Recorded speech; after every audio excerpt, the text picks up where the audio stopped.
Good morning students. Today we are going to see Unit 5 Pros Tech Bloomers. இந்த இடத்துல Tech Bloomers அப்படின்னா தொழில்நுட்ப மலர்கள். Bloomers அப்படின்னா blooming, வெடித்தல், வெளிப்படுதல், தங்களுக்கான திறமையில் மாறுபாடு ஏற்படுதல், இதையெல்லாம் Bloomers அப்படின்னு சொல்லுவோம். ஓகே, இந்த லெசனை பற்றி பார்ப்போம். This lesson talks about the use of technology. இந்த லெசன் எதை பற்றி சொல்லுது அப்படின்னா தொழில்நுட்பத்தின் பயன்பாடுகள் என்ன. யூஸ் ஆஃப் டெக்னாலஜி அப்படின்னா பயன்பாடு. இந்த லெசனில் இருக்கக்கூடிய தமிழ் மீனிங்கெல்லாம் நல்லா எழுதிக்கன்னா, ஏன்னா எல்லாமே பார்த்திங்கன்னா கம்ப்யூட்டர் சம்மந்தமான, அடுத்தது யூடியூப் சம்மந்தமான, லெசன் சம்மந்தமான, அடுத்தது லேப்டாப் யூசேஜ் சம்மந்தமாக தான் இந்த லெசன் அதிகமாக கொடுத்துருக்காங்க. அதனால் வேர்ட் பை வேர்டை நல்லா தெளிவாக புரிஞ்சுக்கிட்டு எழுதுங்க. ஓகேயா? அடுத்தது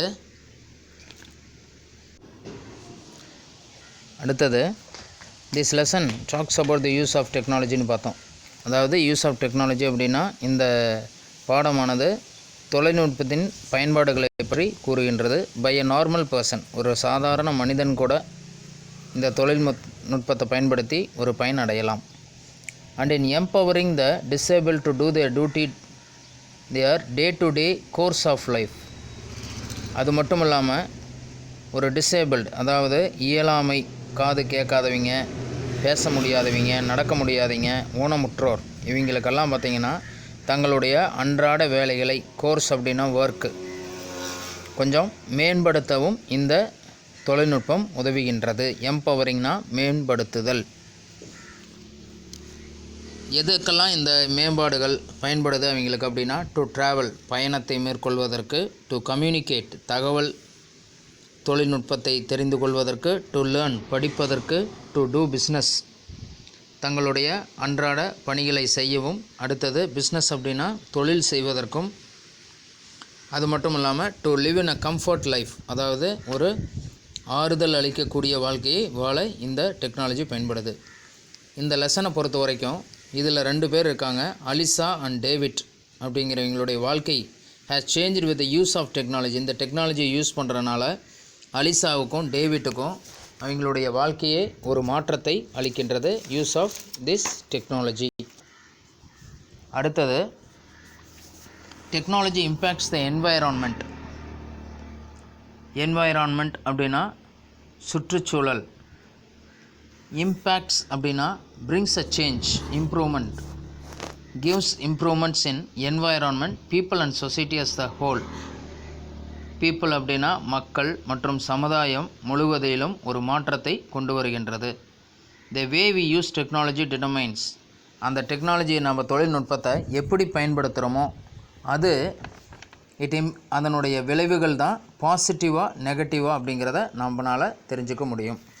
ஃபார் எக்ஸாம்பிளுக்கு நம்ம மொபைல் ஃபோனை வாட்ஸ்அப்புக்காக யூஸ் பண்ணுறோம், பேங்கிங்க்காக யூஸ் பண்ணுறோம். இதை யூஸ் பண்ணோம்னா அதில் நம்ம கிடைக்கக்கூடிய தகவலை நம்ம யூஸ்ஃபுல்லாக இருக்கும். இதே பார்த்திங்கன்னா கேம் விளையாடுறதுக்கு, அடுத்தது படம் பார்க்குறதுக்கு, அடுத்தது மியூசிக் கேட்கலாம். ஏன்னா அது கொஞ்சம் மைண்டை ரிலாக்ஸ் பண்ணும், அதுக்காக மியூசிக் பார்க்கலாம்.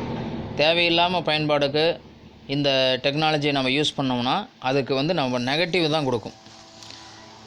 இதில் என்ன விளைவுகள் அப்படின்னு சொன்னால், மொபைல் ஃபோன்ஸை நம்ம அதிகமாக யூஸ் பண்ணுறதுனால கண்கள் பாதிப்புகள் அதிகமாக இருக்கும். அடுத்தது தேவையில்லாமல் குழப்பங்கள் ஏற்படும். அடுத்தது இந்த மொபைலையே நம்ம டச் பண்ணி பார்த்துக்கிட்டே இருக்கிறனால இந்த டெக்னாலஜியை தவறான முறையில் பயன்படுத்துகிறப்ப ஆட்டோமேட்டிக்காக நமக்கு என்ன ஏற்படும்னா தூக்கத்தில் கூட அந்த கை அந்த பட்டனை டச் பண்ணுற மாதிரி அந்த கை அசைவு தான் நெகட்டிவ் தாட்ஸை கொண்டாடும். இதே இதனுடைய விளைவுகளை சரியாக பயன்படுத்தணும்னா அதனுடைய விளைவுகள் பார்த்திங்கன்னா சொசைட்டிலும் சரி நம்மளுடைய வாழ்க்கையிலும் சரி அது பாசிட்டிவாக இருக்கும் அப்படிங்கிறதான் சொல்லியிருக்காங்க. அடுத்தது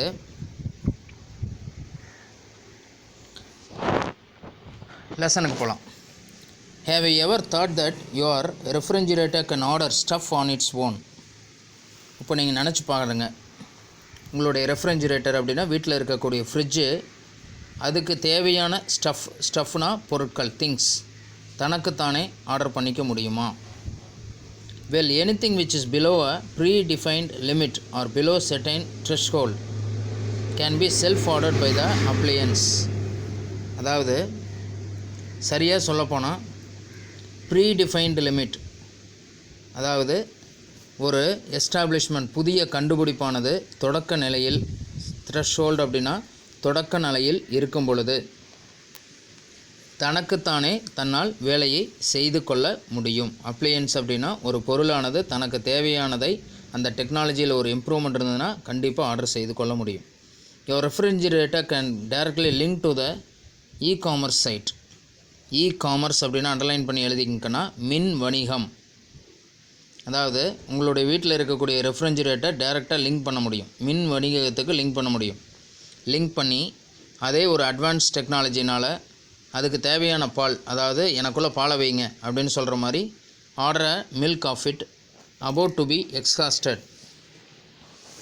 if it is about to be exhausted, ஒரு சோர்வு ஏற்பட்டால் எனக்கு பால் வேணும் அப்படின்னு உங்களுடைய ரெஃப்ரிஜிரேட்டர் மின் வணிகம் மூலமாக தன்னை மேம்படுத்தி கொள்ள முடியும். எப்படி அப்படின்னா டெக்னாலஜி இந்த தொழில்நுட்பமானது அட்வான்ஸில் இருந்தால்.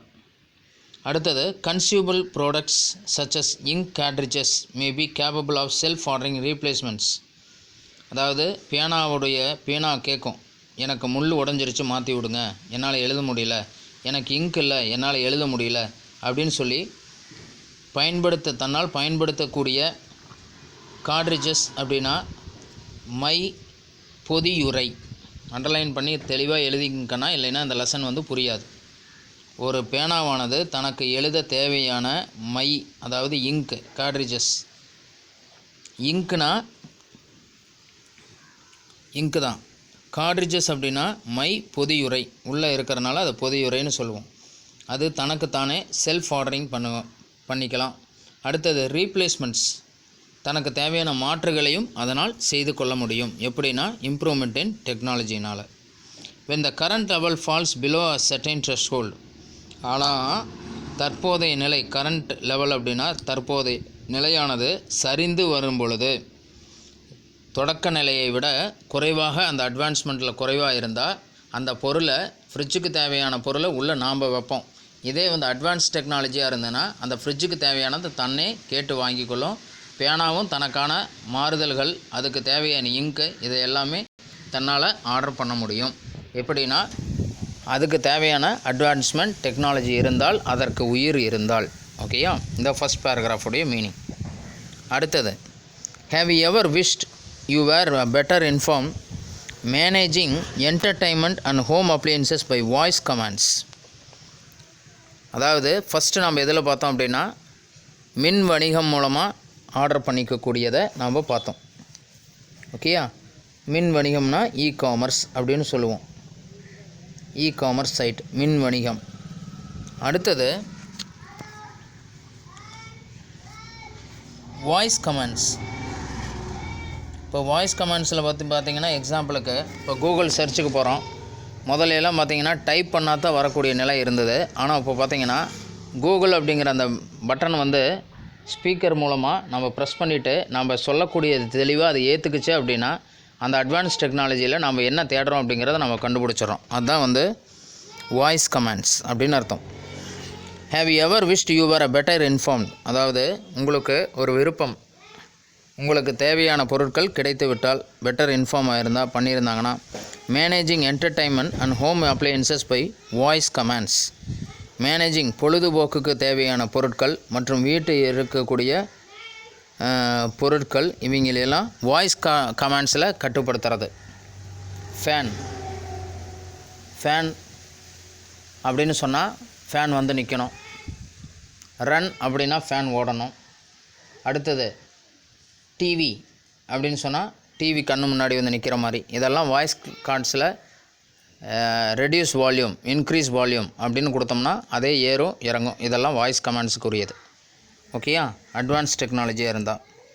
Or by swapping the finger in reality now. ஆனால் ஸ்வாப்பிங்னா அசைத்தல், கை அசைக்கிறது. உண்மையிலேயே சொல்லப்போனால் ரியாலிட்டினா உண்மை நிலை, இப்போ அதுதான் அப்படி தான் இருக்குது வாய்ஸ் கமெண்ட்ஸ் மூலமாக.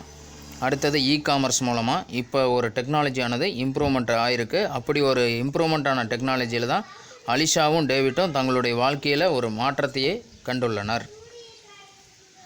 Getting bored by the program you watch on TV, just tell your smart TV that you want to view your social feed instead. நீங்கள் வந்து ஒரு ப்ரோக்ராம் வந்து பார்த்துக்கிட்டு இருக்கிறீங்க, ரொம்ப போராக இருக்குது டிவி பார்த்துக்கிட்டு இருக்கிறப்ப. அப்போ அது ஒரு ஸ்மார்ட் டிவியாக இருக்குது. இப்போ ஸ்மார்ட் டிவியில் கூட இருக்குது. அப்போ ரிமோட்டில் இருக்கக்கூடிய பவர் பட்டன் கீழே இருக்கக்கூடிய பட்டனை ப்ரெஸ் பண்ணிங்கன்னா கீழே ஒரு ஸ்மார்ட் டிவியில் ஒரு பட்டன் வரும், கூகுள் அப்படின்னு வரும். அதில் நீங்கள் போய் ஓகே கூகுள் தமிழ் ஃபிலிம்ஸ் அப்படின்னு சொன்னீங்கன்னாவே கனெக்டிங் அப்படின்னு வரும். ஆட்டோமேட்டிக்காக அந்த வாய்ஸ் கமெண்ட்டுக்கு கீழே தமிழ் ஃபிலிம்ஸ் அப்படின்னு வந்து அதே ஓப்பன் ஆகும். இதெல்லாம் வாய்ஸ் கமெண்ட் ஸ்மார்ட் டிவியில், ஸ்மார்ட் ஃபோன்ஸில், மொபைல் ஃபோன்ஸில். இப்போ நம்ம வாய்ஸ் கமெண்ட்ஸில் மொபைல் ஃபோனில் பார்த்தீங்கன்னா டிவியில் அது மாதிரி. அடுத்தது ஃபோனில் பார்த்தீங்கன்னா ஒருத்தருடைய பேர் வச்சுருக்கீங்க அப்படின்னா கூகுளில் நெட்டில் இன்டர்நெட் ஆனில் இருந்தது அப்படின்னா அவங்களுடைய பேர் சொன்னீங்கன்னா ஆட்டோமேட்டிக்காக அதே வந்து கூகுளில் கொண்டு வரும். அதெல்லாம் வாய்ஸ் கமெண்ட்ஸ் மொபைல் ஃபோன்ஸில். Social feed instead. If you struck in a traffic jam, இப்போ நீங்கள் போகிறீங்க, smart TV that you want to view on your social feed. அதாவது சோஷியல் ஃபீடு நீங்கள் சேமித்து வச்ச ஏதாவது ஒன்று உள்ளே பார்க்கணும் அப்படின்னா அந்த ஸ்மார்ட் டிவியில் அந்த ப்ரோக்ராமுக்கு பதிலாக மாற்றுறதுக்கு வாய்ஸ் கமெண்ட்ஸ் யூஸ் பண்ணுவோம். அடுத்தது நீங்கள் ஒரு ட்ராவலில் போகிறீங்க, ஒரே டிராஃபிக் ஜாமாக இருக்குது. Just let your kettle make some tea for you which you can sip piping hot and moment you reach home. Kettle அப்படின்னா அடுபிடி கலன், அடுபிடி கலன், ஓகேயா? அதாவது டீ மேக்கர். கொஞ்சம் tea, get me some tea அப்படின்னு ஒரு வாய்ஸ் கமெண்ட் கொடுத்தீங்கன்னா வீட்டுக்கு போகிற வரைக்கும் அதை ஹாட்டாக சூடாக ரசித்து வீட்டுக்கு போகிற வரைக்கும் அந்த டீயை நீங்கள் குடிக்கலாம். The entire water and energy management can be taken care bye automating all the activities அப்படின்னா செயல்கள். அதாவது அந்த டீ செய்வதற்கான முழுமையான தண்ணீரும் என்னென்ன கலக்கணும் அப்படிங்கிற அந்த எனர்ஜி மேனேஜ்மெண்ட்டும் இதையெல்லாம் ஒரு அக்கறை எடுத்துக்கொள்ளலாம். எல்லாமே என்னென்னா ஆட்டோமேட்டிக்கில் இந்த வாய்ஸ் கமெண்ட்ஸ் மூலமாக நாம் தெரிந்து கொள்ளலாம் அப்படின்னு சொல்கிறாங்க. இது செகண்ட் பேராகிராஃபுடைய மீனிங். அடுத்தது, technology has not only made the normal persons life easier but is also a boon to citizens with special needs. அடுத்ததுக்கு நான் என்ன சொல்கிறாங்கன்னா, டெக்னாலஜி அப்படிங்கிறது not only made a normal person life easier, அதாவது ஒரு சாதாரண மனிதனுடைய வாழ்க்கையை ஈஸியர் அப்படின்னா எளிமையாக்குவது மட்டும் அல்லாமல், but it is also a boon to citizens. பூன்னா இந்த இந்திய பிரஜைகளுக்கான ஒரு வரம் என்றும் கூறலாம். அவங்களுடைய அவசிய தேவைகளையும் பூர்த்தி செய்து கொள்ளலாம் இந்த டெக்னாலஜியில். ஸ்பெஷல் நீட்ஸ், அவசிய தேவைகள். அவசியமான தேவை அப்படின்னு எதுன்னு சொல்லலாம்னா, ஃபார் எமர்ஜென்சி ஆம்புலன்ஸ் கால் பண்ணுறோம், ஆம்புலன்ஸ் அப்படின்னு நம்மளுடைய மொபைல் ஃபோனில் சொன்னால் ஆம்புலன்ஸ் அப்படிங்கிற அந்த நம்பர் சேவ் பண்ணி வச்சுருந்தா அது உடனே வரும். அது ஒரு ஸ்பெஷல் நீட்ஸ். அடுத்தது, நாம் ஒரு இடம் போய்கிட்டு இருக்கிறோம், நம்ம வந்து சொல்ல நினைக்கிறோம், அதை கூகுளில் உடனே வந்து மொபைல் எடுத்து ஃபார் எக்ஸாம்பிள் ராபர்ட் அப்படின்னு சொல்லி கூப்பிடணும் அப்படின்னா அந்த ராபர்ட் அப்படிங்கிற தேடுறதுக்கு பதிலாக ராபர்ட் அப்படின்னு சொல்லி கூகுளில் கொடுத்தோம்னா அந்த நேம் வந்து நிற்கும். அது நம்ம வாய்ஸ் கமெண்ட்ஸை நம்ம யூஸ் பண்ணிக்கலாம். India is a home to 2.7 crore people living with one or another kind of disability. இப்போ பார்த்தீங்கன்னா இந்தியாவிலேயே இந்தியா இஸ் அ ஹோம் எத்தனைனா, இந்தியா ஒரு வீடு மாதிரி நமக்கு. அந்த வீட்டில் எத்தனை மக்கள் வாழ்கிறாங்கன்னா, அதாவது இந்தியாவின் மொத்த மக்கள் தொகை 2.7 crore people living with one or other kind of, எல்லாத்துக்கும் ஒரு வகையான டிசபிலிட்டி அப்படிங்கிறது இருக்கும். இயலாமை என்பது கண்டிப்பாக இந்த மக்களுடைய ஒவ்வொருத்தருக்கும் ஒரு டிசபிலிட்டி இருக்கும். அதாவது எக்ஸாம்பிளுக்கு ஒரு கிளாஸில் வந்து ஒரு டீச்சர் வந்து நாங்கள் ஒரு கேள்வி கேட்குறோம் அப்படின்னா, சார் எனக்கு சொல்ல தெரியாது எழுதி காட்டுறேன் அப்படிங்கிறது அது ஒரு இயலாமை. அவங்களுக்கு சொல்ல வராது ஆனால் எழுத வரும். ஒரு சிலருக்கு சொல்ல வரும் எழுத வராது, அது ஒரு டிசபிலிட்டி. அடுத்து வேறு என்ன சொல்லலாம், ஒரு சிலருக்கு நடந்து போனால் நடக்க முடியும் ஆனால் ஓட முடியாது, அது ஒரு டிசபிலிட்டி. ஒரு சிலருக்கு நடந்து போனால் பிடிக்கும், ஒரு சிலருக்கு பைக்கில் போனால் தான் பிடிக்கும், நடக்க முடியாது, அது ஒரு டிசபிலிட்டி. அப்போ இந்த உலகத்தில் இருக்கக்கூடிய 2.7 crores பீப்புளுக்குள்ளே தங்களுக்கென ஒவ்வொருத்தருக்கும் ஒவ்வொரு வீட்லேயும் அவங்களுக்குன்னு ஒரு இயலாமை என்பது கண்டிப்பாக இருக்கும் அப்படின்னு சொல்கிறாங்க. To the 2011 census, 2.21% of India population is disabled. அதாவது 2011 கணக்கீடு முறைப்படி பார்த்தா 2.21% இந்திய பாப்புலேஷனில் ஊனமுற்றவர்களாகத்தான் காட்சியளிக்கின்றனர். டிசேபிள் அப்படின்னா ஊனமுற்றுதல். Unlike the developed world, India's disabled are deprived by attitudinal barriers as they continue to grapple with the challenges of access, acceptance and inclusion. என்னதான் இந்த developed வேர்ல்டாக இருந்தாலும், அதாவது தொழில்நுட்பத்தில் முன்னேற்றம் இருக்கக்கூடிய நாடாக உலகமாக இருந்தாலும், இந்தியாஸ் டிசேபிள்ட் ஆர் டிப்ரைடு, இந்த இந்தியாவில் இருக்கக்கூடிய டிசேபிள்டு பீப்புள் வந்து பார்த்திங்கன்னா எப்பயுமே ஒரு பின்தங்கிய நிலையில். அது மட்டும் இல்லாமல் அந்த பின்தங்கிய நிலை எதனால் ஏற்படுதுன்னா ஒரு மனோபாவ தடைகளால் இந்த பின்தங்கிய நிலையானது ஏற்படுது. டிப்ரைவ்டு அப்படின்னா பின்தங்கிய, ஆட்டிடியூடினல் பேரியர்ஸ் அப்படின்னா மனோபாவ தடைகள், இதெல்லாம் தங்களுக்கென ஏற்பட்டு கொண்டு தான் இருக்கிறது. as they continue to grapple with the challenges of access, அப்படி இருக்கக்கூடிய நிலையில் கிராபிள் அப்படின்னா அதையும் ஏற்றுக்கொண்டு, ஹோல்டு, கிராபிள்னா ஹோல்டு, ஏற்றுக்கொண்டு அதை அவங்களுக்கு எதிர்கொள்ளக்கூடிய சவால்களை, அக்சஸ் அப்படின்னா அதை நடத்துதல், அதை ஏற்றுக்கொள்ள, அக்செப்டன்ஸ்னால் ஏற்றுக்கொள்ளக்கூடிய நிலை, அடுத்து இன்க்ளூஷன் அப்படின்னா சேர்ப்பதற்குரிய நிலை ஏற்பட்டு கொண்டு தான் இருக்கிறது. ஏனால் அவர்கள் பின்தங்கிய நிலையில் இருப்பதனால். இந்த டெக்னாலஜியை நம்ம சரியாக பயன்படுத்தணும் அப்படின்னா இந்த பின்தங்கிய நிலையில் நாம் மாறுபட்டு வாழலாம், நம்மால் வாழ முடியும். இப்போ அலிசா chase, it would probably still have done it because I want everyone to know the difference technology has made in my life. இப்போ அலிசாவும் டேவிட்டோடைய லைஃப்பில் என்னென்ன மாற்றங்கள் வந்திருக்கு அப்படின்னு சொல்கிறாங்க. அதில் அலிசா என்ன சொல்கிறாங்கன்னா, I would probably still, ப்ராபபிள்னா ஒரு வேளை, still have done it because, நான் ஏன் இந்த டெக்னாலஜி என்ன யூஸ் பண்ணிக்கிட்டு இருக்கேன் அப்படின்னா அதுக்கான காரணம் I want everyone to know the difference technology, அதாவது பல விதமான இந்த டெக்னாலஜி எல்லாருக்கும் தெரிஞ்சிருக்கணும் அப்படிங்கிறதுக்காகத்தான் நான் அதை சொல்கிறேன். என்னுடைய வாழ்க்கையிலும் இந்த டெக்னாலஜி எப்படி ஒரு மாற்றத்தை கொண்டு வந்துள்ளது அப்படிங்கிறதையும் நான் சொல்ல விரும்புகிறேன். But it would have been frustrating and difficult. ஆனால் என்னுடைய வாழ்க்கையில் ஏற்பட்டக்கூடிய மாற்றங்களுக்கு டெக்னாலஜி ஒரு உதவியாக இருந்தது. ஆனால் அதில் இருக்கக்கூடிய வெறுப்பும் கடினமான சூழ்நிலையும் சொல்லக்கூடியதே. ஃப்ரஸ்ட்ரேட்டிங் அப்படின்னா வெறுப்பும், டிஃபிகல்ட் அப்படின்னா கடினமான நிலையும். ஓகேயா? அடுத்தது, இந்த கடினமான நிலையில் இந்த டெக்னாலஜி அவங்களுக்கு எப்படி ஒரு முன்னோக்கி தன்னால் நகர்ந்த முடிந்தது என்பதை அவர் விளக்குகிறார்.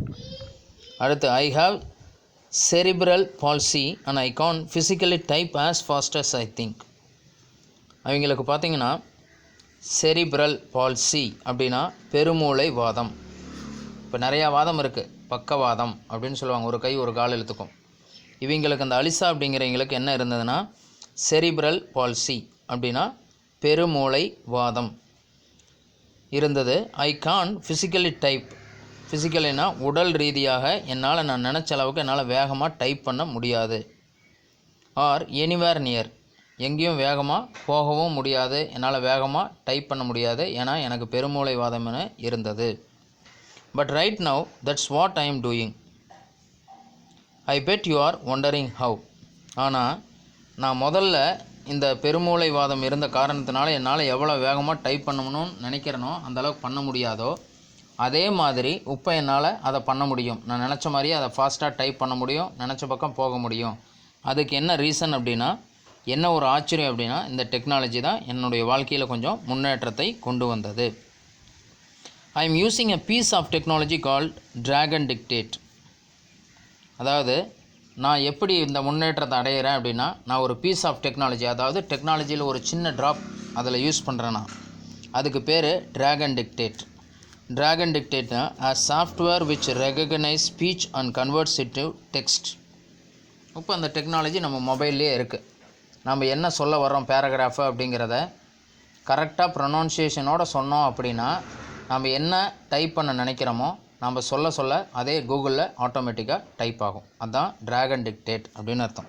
அதனுடைய மீனிங் எழுதிக்கிங்கன்னா, a software which recognise speech, அதாவது நான் சொல்லக்கூடிய சாஃப்ட்வேரில் கேட்டுட்டு கன்வெர்ட்ஸ் இன்டு டெக்ஸ்ட், நான் சொல்லக்கூடிய வார்த்தைகளானது வார்த்தைகளாக அதில் டைப் ஆகும். அதுக்கு பேர் drag and dictate. A software which recognize speech and converts it to text.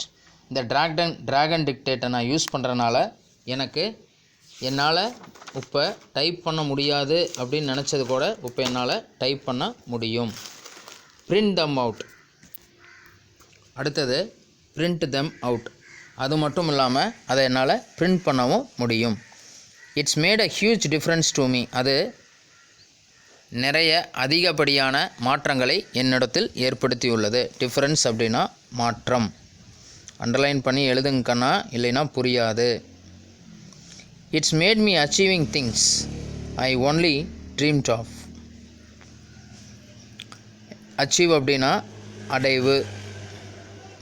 இந்த அடைவானது எனக்கு எப்படி கிடைச்சிது அப்படின்னா, நான் கனவு கண்டது போல், ஐயோ நமக்கு இப்படி ஒரு பிரச்சனை இருக்கே, நம்மளால் டைப் பண்ண முடியலையோ அப்படிங்கிறதுக்கப்புறம் இந்த டெக்னாலஜியில் drag and dictate மூலமாக நான் பேசுகிறது அப்படியே டைப் ஆகுது, பிரிண்ட் அவுட் எடுக்குது. அப்படிங்கிறப்ப நான் என்ன நினச்சனோ அதை என்னால் சாதிக்க முடியும் by the use of this technology அப்படின்னு சொல்கிறாங்க. அடுத்தது do you know. Do you know? Former President APJ Abdul Kalam was concerned about people with disability and along with his team developed lightweight prosthetics from space age material to enable disabled children to walk easily. உங்களுக்கு தெரியுமா என்ன சொல்கிறாங்க அப்படின்னா, முன்னாள் president APJ Abdul Kalam இந்த disability இயலாமை அப்படினால தவிக்கக்கூடிய மக்களுக்கும் குழந்தைகளுக்கும் அவங்களுடைய குழுக்கள் மூலம், டீம் அப்படின்னா குழுவின் உதவியுடன் லைட் வெயிட் ப்ராஸ்தட்டிக்ஸ் அப்படின்னா செயற்கை கால், செயற்கை கை, அதாவது இயற்கையாக இல்லாத செயற்கை வடிவத்தில் உருவாக்கப்பட்ட பொருள், அதாவது லைட் வெயிட் அப்படின்னா கணத்தில் அதிகம் இல்லாத இந்த பொருளை உருவாக்கி space age material to enable disable children to walk easily, அதாவது நடக்க முடியாத குழந்தைகளையும் நடக்க வைக்கக்கூடிய நிலையில் கொண்டு வந்தவர் ஏபிஜே அப்துல் கலாம். ஓகேயா, தேங்க்யூ.